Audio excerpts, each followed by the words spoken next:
7e édition du festival Ludesco. Aujourd'hui, on va vous révéler les grandes lignes de cette édition qui va se dérouler le 14, 15 et 16 mars prochain.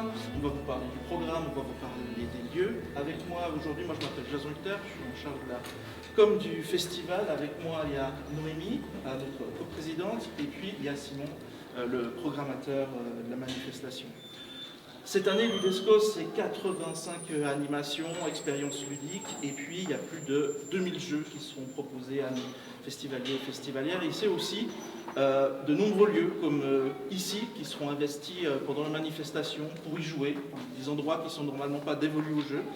Et Ludesco et UNESCO, c'est quelque chose qui nous tient à cœur. On aime faire découvrir le patrimoine de la ville de La Chaux-de-Fonds, de la région, à travers le jeu. Puis pour vous parler de ces différents lieux, je vais sans transition laisser la parole à Noémie, qui est en charge justement de nous parler de ça. C'est ça. En charge des lieux, pardon. En charge de coordonner une équipe qui trouve les différents lieux chaque année. Donc, la base du festival sera la même que l'année passée. Donc, on a la Maison du Peuple pour tout ce qui est la grande partie de la collection des 2000 jeux dont Jason vient de parler, donc la partie plus adulte, entre guillemets, qui est dedans, il y a environ 1400 jeux, dans la Maison du Peuple, principalement. Ensuite, on a la rue de la Serre, avec à nouveau 2 tentes, une avec un bar, où aussi les gens peuvent se restaurer au food truck et aller un petit peu au chaud et à l'abri, en fonction de la météo orale. Et une tente plus pour les animations.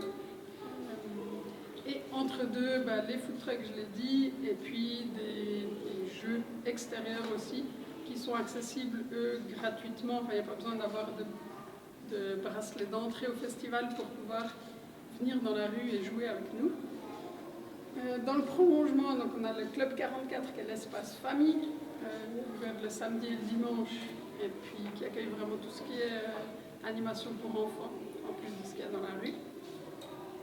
Et ensuite, le bâtiment du CPNE, juste à côté à 1962, qui accueille à nouveau cette année l'espace découverte, donc par exemple les prototypes, tout ce qui est les jeux en devenir, si on veut, et puis les nouveautés ludiques de l'année. Ça, c'est un peu la base où on peut se retrouver. On vient là, on trouve des jeux. Ensuite, il y a beaucoup d'animations qui sont dans d'autres lieux, donc, notamment le musée international d'horlogerie, où on va pouvoir mettre des choses dans la salle Ernie. On va occuper cet espace-là. Donc ça permettra aussi aux visiteurs et visiteuses du musée de voir un peu à quoi peuvent ressembler des expériences ludiques de Ludesco en observant ce qui se passe. Donc c'est des choses. Il peut y avoir un peu de gens qui observent un peu public. On retourne à la Villa Falais cette année aussi, avec d'autres expériences ludiques dont Simon vous parlera tout à l'heure. On retourne aussi à la piscine de Numadro et cette année à la patinoire des Mélèzes. Donc on a un partenariat, une collaboration avec le club des patineurs de la Chaux-de-Fonds pour faire une animation sur glace cette année. Qu'est-ce que j'oublie comme lieu?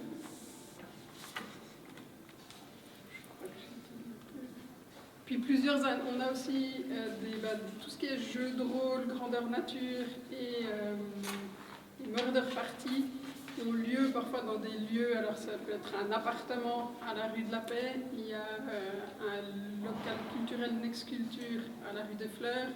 Donc c'est plusieurs lieux dans la ville qui sont là pour une animation à un moment donné, peut-être pour 2 heures, qu'on occupe pour ces animations spécifiques qui ont besoin. Le bistrot à la place du marché notamment aussi, qui accueille une animation 2-3 fois dans le week-end. Donc voilà, là, je pense que j'ai fait le tour des lieux principaux. Oui, tout à fait le tour des Et puis je laisse Simon qui va vous raconter ce qui se passe à l'intérieur de ces lieux, plus en détail que vous. Alors, pour débuter le festival, cette année, on ne sera pas en 55, mais en 56 heures, parce qu'on va commencer à midi et pas à 13 heures le vendredi. Et cette heure de midi, on va l'utiliser pour faire un repas multiculturel qui sera proposé par Ekir. Suite à ce repas, on aura l'association Maison d'ici et d'ailleurs qui vont proposer différents jeux, comme l'association dit, de plusieurs jeux traditionnels de différents endroits dans le monde. Ensuite, il y aura l'après-midi intergénérationnel, comme chaque année, qui sera un espace de jeu entre les enfants des écoles de la ville avec les personnes âgées de la Chaux-de-Fonds. Sur la grande scène sur la grande scène de la Maison du Peuple, il y aura la scène évolutive. Donc on a un thème qui change du vendredi, samedi, dimanche. Cette année, ce sera les 15 ans du SGA, donc le Swiss Gamers Award. Donc c'est le prix que donne l'UNESCO aux jeux préférés des Suisses. Donc on fait voter les clubs de jeux, les magasins de jeux, les bibliothèques, les bars à jeux pour qu'ils décident quel est leur jeu préféré. Et du coup, là, le vendredi, on jouera sur les jeux qui ont été élus sur les 5 premières années du prix, ensuite sur les 6 à 10 ans du prix, et ensuite sur les 5 dernières années du prix le dimanche. Et ces jeux, le samedi et dimanche, on aura la présence d'interprètes en langage des signes pour les personnes sourdes muettes. Donc ça, c'est vraiment ça. C'est ce qui touche beaucoup à l'UNESCO, c'est l'envie de faire quelque chose d'inclusif. Ça s'ajoute aussi à nos jeux accessibles pour aveugles et malvoyants qui ont lieu du coup à l'espace découverte. Ensuite, je dirais pôle par pôle, on a les jeux de cartes à collectionner. Donc on a Magic the Gathering comme chaque année, mais cette année on a aussi Altered et Star Wars Unlimited comme tournoi et partie d'initiation. On aura des jeux de figurines, comme vous pouvez voir ici devant, avec un tournoi de Warhammer Age of Sigmar qui aura du coup lieu ici même au Musée international d'horlogerie. On aura différentes conférences. Le vendredi, ce sera la table ronde sur les jeux comme promotion de la santé. On aura aussi une conférence sur l'histoire des échecs présentée par Thierry Wendling, qui est un anthropologue directeur de recherche au CNRS Paris.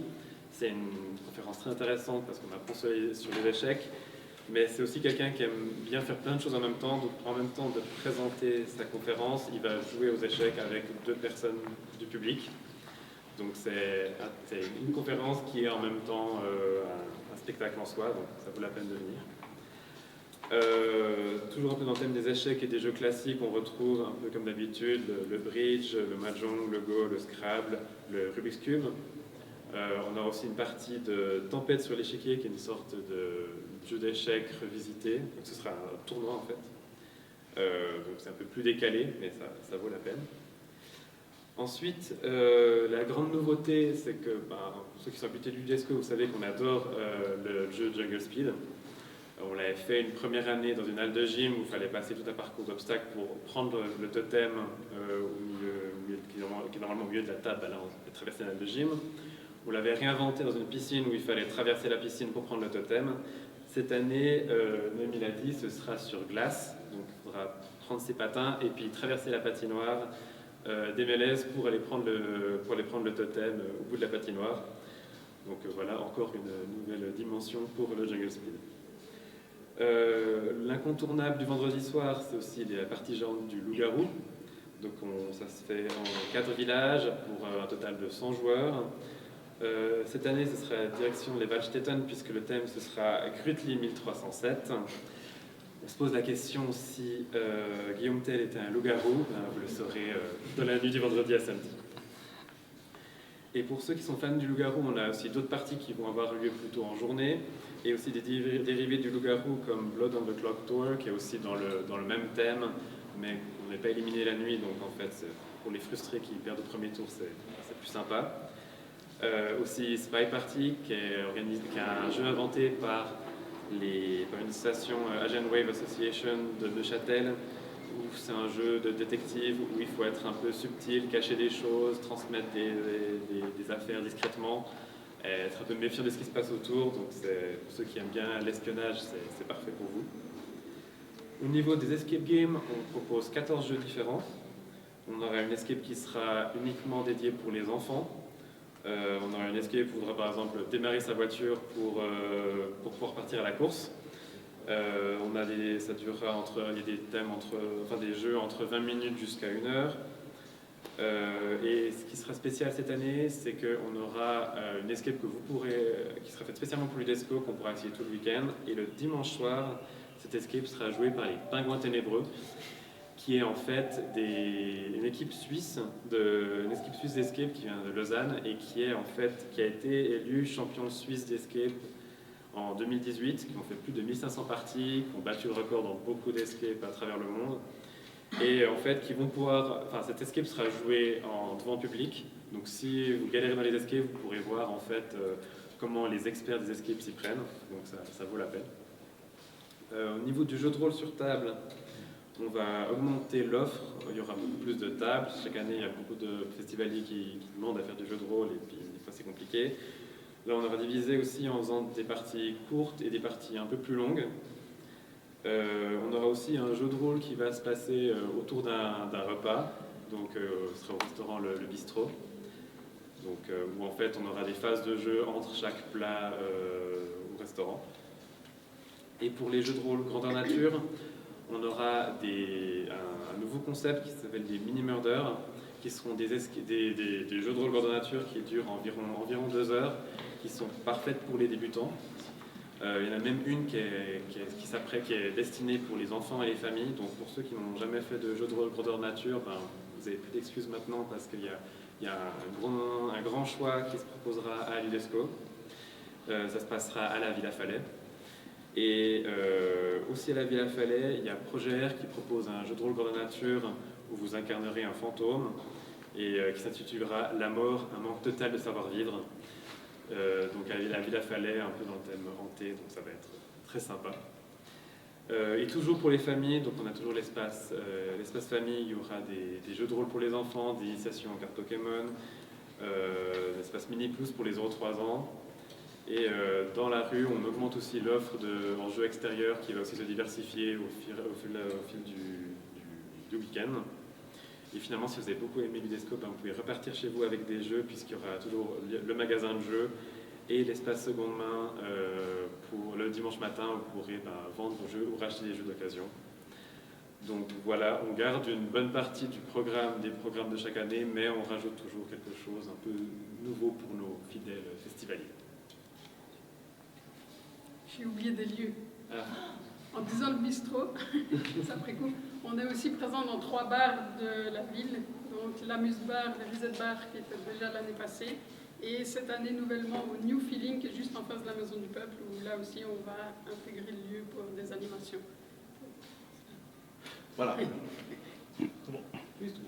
Voilà, vous avez un rapide tour d'horizon de ce que va être l'UDESCO. On a quelques highlights, comme on les appelle, dans le communiqué de presse, qui sont les animations dont Simon a parlé, mais il y en a 85, donc non seulement le festival sera trop court, même avec 56 heures pour faire toutes les animations des expériences ludiques, mais le communiqué de presse n'est pas assez long pour toutes les noter. Je vous invite donc à les découvrir sur le site de l'UDESCO, où elles sont bientôt toutes en ligne, normalement. Elles devraient être actuellement. Sans transition, je vais laisser la parole à monsieur Régis Huguenin, qui est directeur, conservateur ici du Musée international d'horlogerie, et puis peut-être il va nous parler de pourquoi l'UDESCO est venu ici et qu'est-ce que ça implique pour un musée d'accueillir un festival de jeux. Volontiers, merci beaucoup. Bonjour à toutes et tous. C'est un plaisir de vous accueillir pour cette conférence de presse, comme ce sera aussi un plaisir d'accueillir les festivaliers d'UDESCO cette année au MIH, qui est un espace que l'on ravi de pouvoir ouvrir à des collaborations. On en a fait pas mal l'année passée, donc le 50e anniversaire. Il y en a d'autres qui sont au programme. Des collaborations prochaines, c'est par exemple la Nuit de la photo. On peut aussi profiter de la polyvalence de nos espaces pour nouer ces collaborations, pour faire circuler les publics.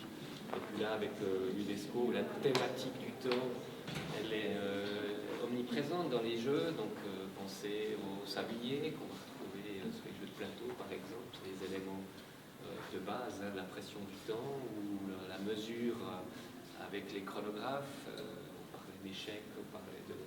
Voilà, tous ces éléments ludiques, en fait, vont aussi se servir d'instruments d'argent, et voilà, je sais que le temps c'est l'argent aussi. Donc il y a beaucoup de sens, en plus d'avoir cette salle effectivement à disposition qui permet d'avoir un certain type de dispositif particulier. On se réjouit aussi d'avoir cette exclusivité avec ces jeux dont j'ignore tout, mais je me réjouis de pouvoir les découvrir dans ces espaces. Ce sont des collaborations qui sont au-delà, ça c'est toujours le sens qu'on veut leur donner, qui vont au-delà d'une mise à disposition, d'une location d'une salle. En l'occurrence, les festivaliers pourront aussi bénéficier d'une entrée réduite au musée. Donc l'idée c'est de pouvoir allier à la fois la fréquentation du festival et la découverte de ces lieux emblématiques. Vous l'avez mentionné tout à l'heure aussi, ce lien avec l'UNESCO par rapport à un public qui vient au-delà des frontières communales et qui est aussi notre public qui pourra, en transitant sur la passerelle qui est derrière vous, surplomber l'entier de l'installation du Ludesco dans la salle Hermie et possiblement rester ou revenir à une prochaine édition du festival. Tout ça, c'est un écosystème qui s'ouvrit et j'espère que au vu du développement de l'UNESCO dans la ville et du nombre de lieux innombrables pratiquement, qu'on aura l'occasion de poursuivre cette collaboration aussi dans les années futures sur des formats originaux. Voilà, merci. Merci à vous. Merci beaucoup. Peut-être, avant de laisser la place à quelques questions, vous rappelez que le festival de l'UNESCO est organisé par un comité 100% bénévole, une quarantaine de membres, et qu'on cherche toujours des gens, non seulement pour venir nous aider pendant le festival, donner quelques heures, mais aussi pour venir nous aider au comité. C'est toujours un appel qu'on lance pendant les conférences de presse. On cherche du 109.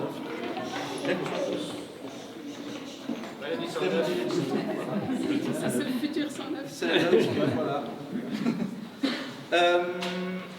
Peut-être si vous avez des questions aussi après, on est disponible en bilatéral pour vous répondre. Si vous avez des questions maintenant à nous faire directement, on est ouvert, ce que vous préférez. Moi j'ai un complément. Oui, parce qu'en fait ça vient toujours c'est que le musée international d'horlogerie est un des musées du parc des musées, mais on va aussi cette année aller au musée d'histoire avec une conférence le samedi matin à 11h et puis une découverte des jeux de cette conférence aussi au musée d'histoire. Donc c'est une double approche dans le parc des musées, avec les deux musées. L'UNESCO sera présent.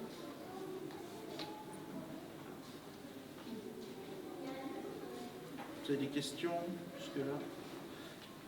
Peut-être, vous avez vu devant moi, il y a des figurines. Il s'agit du jeu Age of Sigmar. Live qui est derrière vous se proposait de faire une petite introduction, vous expliquer de quoi il s'agissait. Donc vous pourrez tourner après autour de la table. On va faire de la place pour faire des images et puis juste pour écouter live. Il y a aussi à l'étage en dessous des boissons et quelques croissants, un petit peu de subsistance. Vous pouvez aller sans autre vous servir.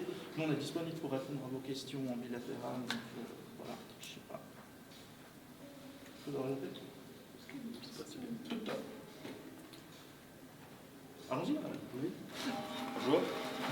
Donc, vous avez vu là, il y a des figurines. C'est le jeu qui s'appelle Age of Sigmar, Warhammer Age of Sigmar.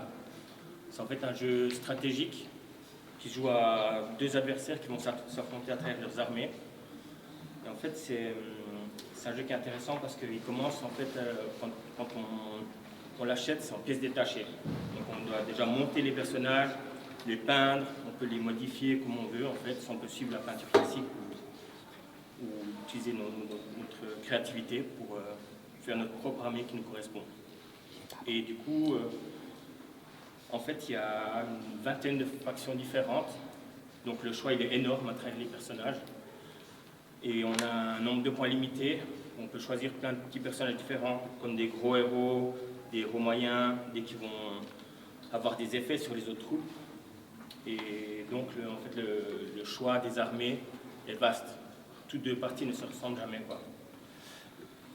Et en fait, comme on va jouer, on va utiliser plutôt que de se déplacer de case en case, on a des tables complètes, on va utiliser des maîtres qui vont fait, nous permettent de se déplacer donc, dans toutes les directions. C'est aussi un mode de jeu qui est différent.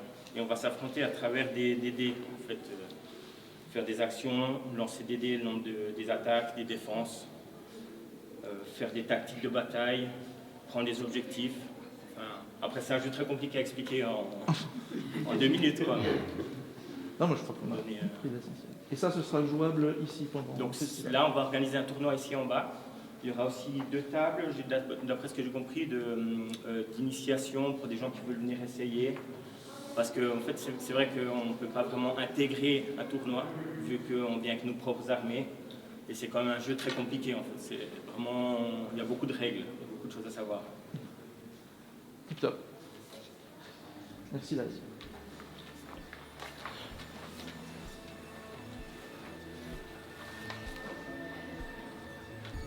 On est disponible.